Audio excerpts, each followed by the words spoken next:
Most people grow up believing that having $1 million saved for retirement means you've made it. It's the benchmark you hear everywhere, the number that supposedly promises comfort, security, and the freedom to walk away from work whenever you want. And sure, $1 million is a lot of money.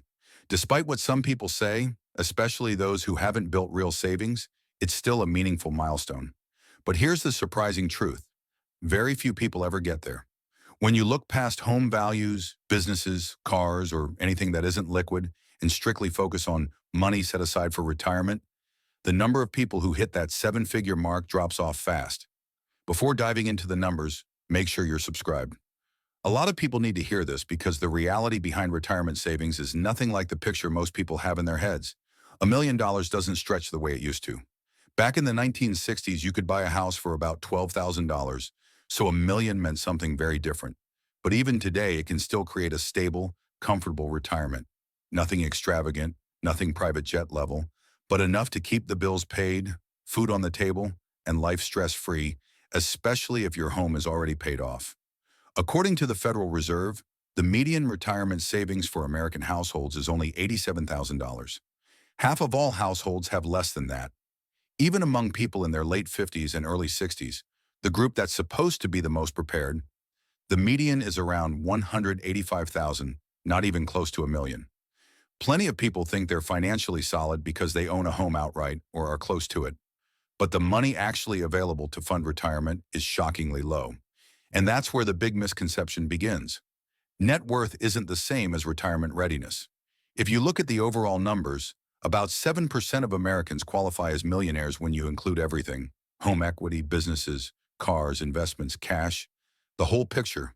But when you isolate retirement savings alone, only about 2.5% of Americans have $1 million or more set aside. Out of 100 people, maybe 2 or 3 have actually hit that mark in retirement accounts. Everyone else is far behind, and most are nowhere close. And even though being a millionaire on paper, largely because of home equity, is nothing to dismiss, that doesn't mean someone can live comfortably off that wealth. Home value isn't spendable money. It's an asset locked behind a mortgage, refinancing, or a future sale. Think about it this way. A $1 million stock portfolio invested in the S&P 500 has the potential to double roughly every 7 years based on long-term historical averages. That million could become 2 million, then 4 million, without adding anything to it. Compounding does most of the heavy lifting once you cross that first big threshold, but a $1 million home doesn't grow the same way. Housing tends to appreciate around 4% per year. That's solid, but nowhere near the potential speed of stocks. In 7 years, that home might be worth around 1.3 million. Not bad, but not life-changing growth either. This difference matters because real wealth comes from assets that multiply, not ones that stay locked in place. So why do so few people ever reach the $1 million retirement mark? A lot of it comes down to life itself. People want to save, but jobs get lost, families grow, medical bills pop up, and long-term goals get pushed aside. Even those with good intentions often spend more than they should, trying to keep up with friends, coworkers, or the lifestyle they see online. Every raise becomes an upgrade. Better cars, nicer homes, more expensive habits. Lifestyle creep quietly kills the money that should have been invested. Even without lifestyle inflation, time is a huge factor. You can't rush compounding.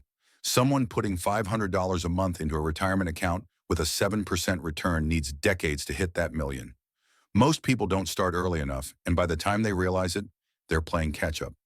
On top of that, many Americans rely heavily on home equity or expect Social Security to carry most of the weight.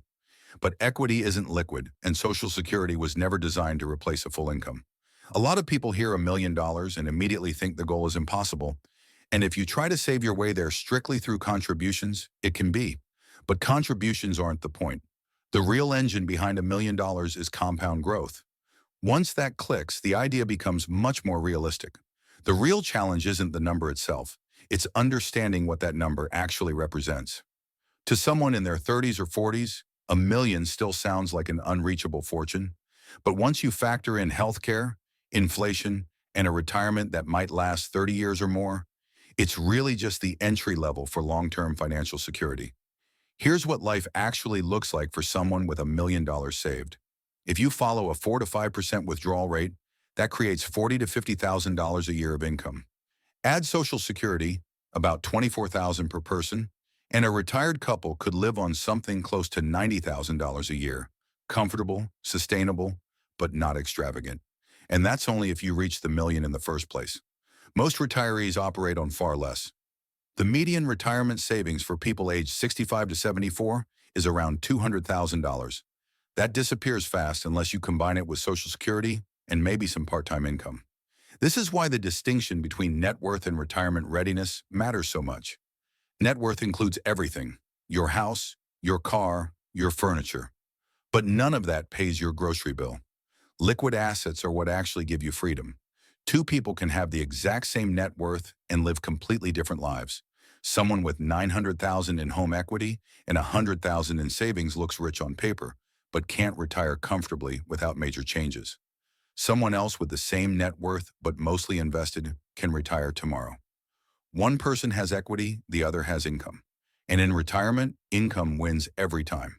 To be fair, wealth doesn't only live inside retirement accounts. Some people have brokerage accounts, rental properties, or businesses that generate income. Those all count. But even when you factor those in, the broader trend is the same. Most Americans have the majority of their wealth tied up in their homes, not in assets that grow and pay them. The good news is that building retirement wealth becomes much more achievable with time and consistency. Even starting at 30 and maxing out a Roth IRA with average market returns can get you to $1 million by 65. And even if you end up with half that, 500,000, it still goes a long way when paired with Social Security and low housing costs. The earlier you start and the more intentional you are, the better positioned you become. Net worth is a useful measure, but it's just one gauge on the dashboard.